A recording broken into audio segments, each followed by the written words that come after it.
tooshi sow lama socotid in annagu dad noo codeeyeen looma baahno shacabka inaan kalsooni darro ku ridno saraakiisha waa inaad la hadashaa oo ninkaas tallaabo sharci laga qaadaa sida ugu dhaqsiyaha badan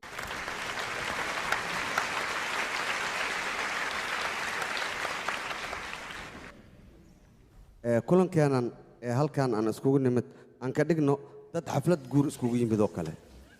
mideeda kale aan idin weydiiye yaa jecel isku guursaday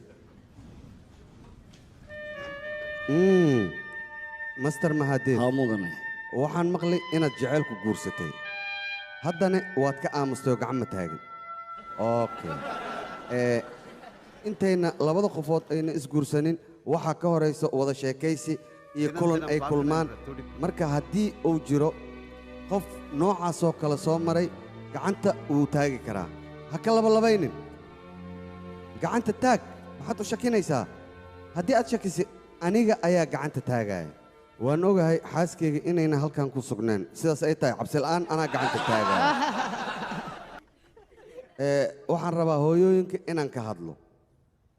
ma jirtaa hooyo ubadkeeda nacban hooyada marka annaga aan raashiin diidno way nagu qasabtaa waxbarashada sidoo kale markeen wax qaldan samayno way nagu qaylisaa annagana sidaasoo kale waan ku qaylinaa qayladaas ma laga yaabaa jaceylkii hooyo noo qabtay in uu nusqaamiyo idinka gabdhaha hadda nila fadhiya uu arka in ay yihiin xaasaskiinna oo keliya laakiin waxaad ogaataan inay yihiin hooyooyinka hindiya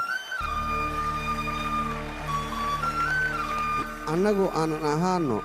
dad luqaddooda ay kala duwan tahay meelo kala duwan kala deggan laakiin sidaas ay tahay waxaa loo baahan yahay inaan noqonno dad isku damqada dhibkana aanan isku fiirinin midkeenna midka kale waa inuu garab siiyaa halkan waxaa ku sugan dad taajiriin ah oo dibadda maalgashi ku sameeyey dadkaasoo kale waxaan leeyahay waddankiina imaada maalgashta dawladdana garab siiya haddii maalgashigiinna uu hoos u dhac ku yimaado dawladdu waxay diyaar u tahay inay garab hadda kadibna waxaan idin leeyahay lacagihiinna ha dhiginina bangiga switzerland waa inaad waddankiina lacagtiina dhigataan haddana dadka bini'aadanka daadad iyo waxyaabo badan way ku imaan karaan oo halna waa loo heli karaa laakiin dad ayaga isla dhashtay haddana dhexdooda isdhibaataynaayo taasi xalkeedu way adag tahay waxaa fiican in aan ka gudubno dhibaatada annaga dhexdeenna taallo oo aan xal u raadinno haddii aanan middaas samaynin dhibkan dhib ka badan ayaa imaanayo xaaladduna way sii xumaanaysaa ummaddeennuna